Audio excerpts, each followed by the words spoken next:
안녕하십니까? 이번 시간에는 기적 수업에서 약속하는 용서의 혜택에 대해 알아보겠습니다.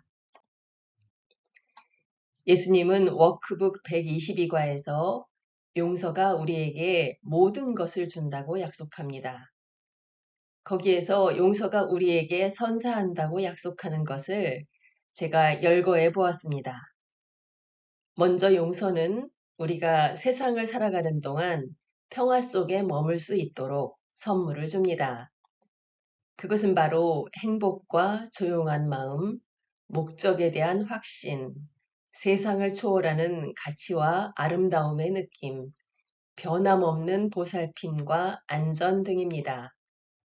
이러한 선물들이 늘 우리 곁에 머문다면 세상을 살아가면서 어떤 두려움이 있겠습니까? 그리고 용서는 우리를 세상 너머로 인도합니다. 용서는 우리에게 그리스도의 얼굴을 가리는 장막을 거두어 하느님의 아들, 즉 우리 자신을 알아보게 합니다. 용서는 우리 기억에서 죽은 생각들을 모두 씻어냄으로써 우리 마음에 하느님에 대한 기억이 떠오르게 합니다.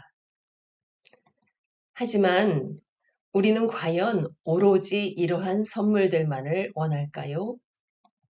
우리가 만약 부와 명예, 육체적 쾌락 등 세상의 시시한 선물들을 더 원한다면 우리는 용서가 주는 이러한 선물을 알아보지 못할 것입니다.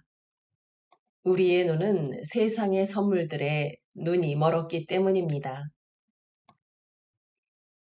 용서가 주는 선물들 중에 먼저 용서가 우리에게 하느님의 아들을 알아보게 한다는 점에 대해 살펴보겠습니다.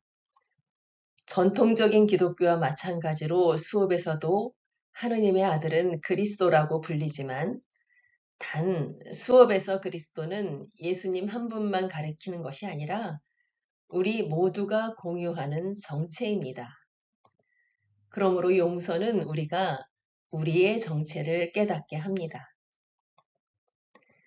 이와 같이 형제는 우리의 일부지만 우리는 자신의 죄의식을 다른 형제에게 투사하여 그를 나와 다른 자로 만듭니다.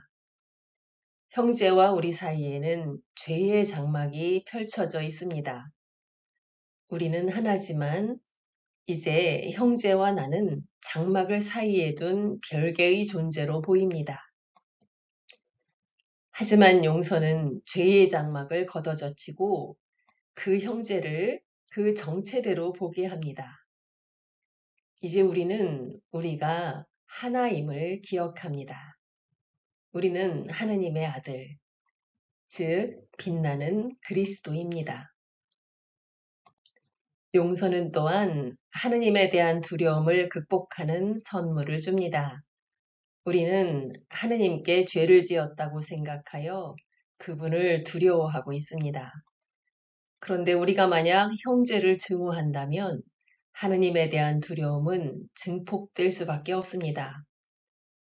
왜냐하면 우리는 마음 깊은 곳에서 형제가 하느님의 아들임을 알고 있는데 그분의 아들을 증오하고 정죄하고 있기 때문입니다. 그러니 우리는 그의 아버지이신 하느님이 우리를 처벌할 것이라고 생각하게 됩니다. 사랑의 하느님은 상상할 수도 없습니다. 또한 우리는 자기 자신을 바라보듯이 우리의 창조주를 바라봅니다. 우리가 만약 정죄한다면 하느님도 정죄하시는 분이라고 생각합니다. 우리가 만약 용서한다면 하느님도 흔쾌히 용서하시는 분이라고 생각합니다. 이와 같이 우리는 형제에 대한 용서를 통하여 하느님에 대한 두려움에서 벗어나게 됩니다. 여러분은 죽음에 대한 두려움에 시달리나요? 수업은 용서가 죽음에 대한 두려움을 극복할 수 있게 한다고 말합니다. 하지만 수업은 죽음에 대한 두려움은 사실 죽음에 대한 매력이라고 가르칩니다. 죽음은 우리가 하느님께 죄를 짓고 그분의 뜻에 맞서 승리했다는 최종적인 증거입니다. 왜냐하면 하느님은 생명이시며 죽음은 그분의 뜻이 아니기 때문입니다. 그러므로 우리는 겉으로는 죽음을 두려워하면서도 실제로는 죽음의 엄청난 매력을 느낍니다. 하지만 용서를 통해 우리 안에 죄의식이 사라지면서 죽음에 대한 매력도 힘을 잃습니다. 그에 따라 죽음에 대한 우리의 두려움도 희미해집니다. 용서는 또한 우리에게 기적을 선사합니다. 우리는 이미 기적이 사랑의 표현임을 배웠습니다.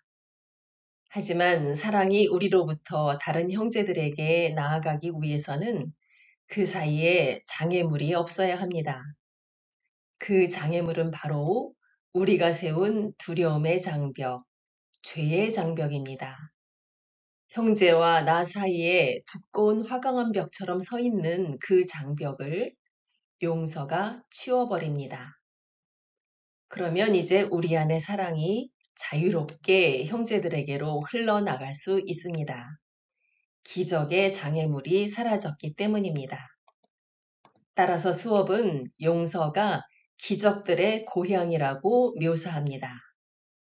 용서를 통해 우리에게서 기적이 강물처럼 흘러나가 세상을 축복하게 됩니다. 이렇게 엄청난 선물을 받기 위해 우리가 할 일은 단지 형제를 용서하겠다는 작은 용의를 내고 나머지는 성령께 맡기는 것입니다. 이미 말씀드렸듯이 용서는 우리의 기능이 아니라 성령의 기능이기 때문입니다. 우리는 이렇게 우리의 역할이 작은 것을 가지고 개인적인 모욕으로 여기면서 우리가 무언가를 더 해야 한다라고 주장하기도 합니다. 이러한 역할의 차이를 비유를 들어 설명해 보겠습니다. 우리는 오랜 기간 지하 1층의 의식에 머물러 살았습니다. 그곳은 어둠과 죄의식과 공격이 난무하는 곳입니다. 그런데 어느 날 우리는 빛과 순결과 평화가 넘치는 지상 1층의 의식 상태가 있다는 것을 알게 되었습니다. 그곳에 가기 위해 우리는 단지 엘리베이터를 타고 지상 1층 버튼을 눌러 그곳에 가겠다는 용의를 표명하기만 하면 됩니다. 그러면 성령이라는 엘리베이터가 우리를 다른 의식 상태로 데려다 줍니다. 그런데 만약 우리가 그렇게 작은 역할을 하는 것이 모욕적이라고 주장하면서 1층 버튼은 누르지 않고 스스로 엘리베이터를 밀어 올리겠다고 주장한다면 성령은 우리를 도울 수 없습니다. 우리는 단지 다른 의식 상태에 가겠다는 용의를 성령께 표명하기만 하면 됩니다. 형제를 죄 없다고 보고 용서하겠다는 용의를 표명하기만 하면 됩니다. 나머지는 성령이 합니다. 용서하지 않을 때 우리는 많은 일을 합니다. 형제를 끊임없이 판단하고 그의 실제를 왜곡하여 죄인으로 만들고 그가 죄인이라는 증거를 끊임없이 수집합니다. 우리 자신을 방어하기 위해 철갑을 두르고 형제의 말 한마디에도 비난의 화살을 쏘아댑니다. 우리는 이러한 판단에 추호의 의문도 제기하지 않습니다. 형제는 확실히 죄인입니다. 하지만 용서할 때 우리는 아무것도 하지 않습니다. 우리는 사랑하는 형제를 가지고 괴물을 만들지 않습니다. 우리는 우리가 상처받았다는 증거를 수집하지 않습니다. 우리는 형제가 죄인이라는 증거를 수집하지 않습니다. 우리는 단지 그러한 판단을 성령께 드리고 조용히 기다립니다. 그리고 성령으로 하여금 우리에게 그 형제의 아름다운 정체를 보여주게 합니다. 수업에서 예수님은 용서의 상징으로 백합꽃을 사용합니다. 백합은 순결을 상징하는데 순결이란 영어로 innocence입니다. 그것은 죄가 없이 깨끗한 상태를 의미합니다. 우리는 자신의 내면이 죄로 시커멓다고 믿고 그것이 너무 끔찍해서 그것을 형제들에게 투사합니다. 그 결과 우리는 형제들 안에서 죄를 보고 그들을 십자가에 못 박으려 합니다. 예수님은 수업에서 형제들을 이와 같이 정죄하는 것을 그들에게 가시관을 씌우는 것으로, 그들을 용서하는 것을 그들에게 백합꽃을 선물하는 것으로 비유합니다. 그리고 형제들에게 가시관을 씌우면 우리 자신이 십자가에 못 박히고, 그들에게 백합꽃을 선사하면 우리 자신이 풀려난다고 말합니다. 이번 시간에 우리는 용서가 주는 엄청난 선물에 대해 살펴보았습니다. 자, 이 정도 선물이 주어진다면 형제를 용서하지 못할 이유가 없지 않을까요? 게다가 우리는 단지 용서를 성령께 맡기기만 하면 됩니다. 그 엄청난 선물을 위해 지금 내 마음에 떠오르는 바로 그 형제의 가슴에 작은 용서의 백합꽃 한 송이를 선물하는 것은 어떨까요?